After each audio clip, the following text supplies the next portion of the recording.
Hey, I'm Christian. Welcome back to another Spot on Insurance weekly preview. If you like these videos, subscribe to our podcast and also to our YouTube channel. Last week, we had Asher Spedner and Jeffrey Goldsman from Genesis Asset Advisors LLC talking about life settlement, reviving your life insurance policy. Interesting, right? Now this week, we have Pradnya Nimkar, data scientist actuarial from CLARA Analytics. On this episode, Pradnya discusses the numerous functions and responsibilities of someone working in the data science field and what's involved with becoming an actuary. She shares how she found her passion for statistics and how the merging of actuarial science with the broader skill of data science is revolutionizing our industry. She also describes the various methods used for claims and explains why methods alone aren't absolute. Here's a sneak peek of the episode.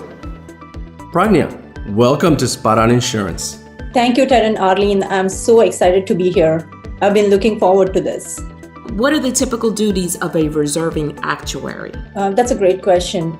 I was a consultant when I was a credential actuary. My main duties were opining on the incurred but not reported, or what we call the IBNR reserves for captive insurance for self-insured companies, etc. So if you don't know what IBNR reserves are, they are basically the loss reserves that we need to forecast for the future claims that the company is not aware of. So you are probably aware there are two types of reserves mainly. One is the claim reserves or the case reserves, which are for the known claims. So those are the claims which are already reported to the insurance company. And then there are other reserves which are the unknown claims. So these are the claims that have occurred, but they have not been notified to the insurance company. And they can be very substantial depending on which line of insurance you are looking at. For example, in workers' comp, it may take up to 6 or 7 years to develop some of the claims. For example, like repetitive stress injury.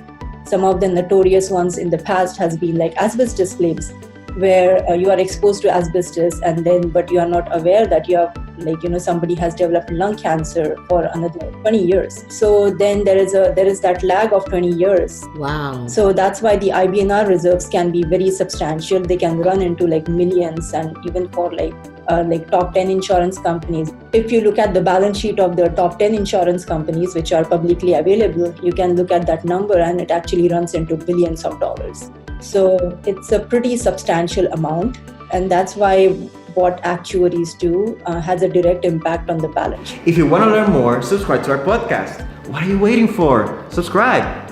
In the description, you'll find the links for our website, podcast streaming services, and social media platforms. So don't forget to like, share, and subscribe. Thanks for watching, and until next time.